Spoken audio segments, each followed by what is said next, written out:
来关心，若是甲选举的机仔摕去回收、摕去卖，爱注意可能会违法。这是中华鹿港有2个民众跨年暝偷摕2个候选人的机仔，互下班的警察发现了后，通报管区的派出所来抓人。若是违反盗窃盗罪嫌，可能佫牵涉到选举罢免法，上届当都要关5档。警察，抓起来！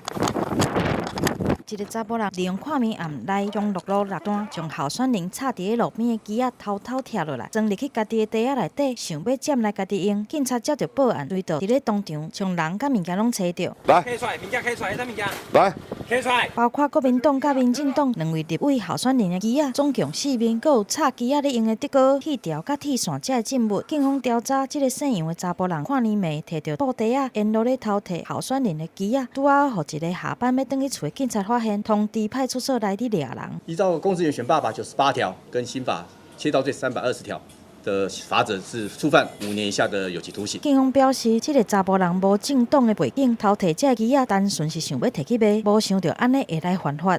据了解他本身是一个弱势的一个家庭不晓得严重性来触犯了选办法。那我想我们也会站在协助的立场。不管他是基于什么样的理由来破坏，其实这都增加了我们社会资源的浪费。警方呼吁民众选举的期间，候选人的机仔或是若无经过同意，千万唔通凊彩来摕，避免触法。记者综合报道。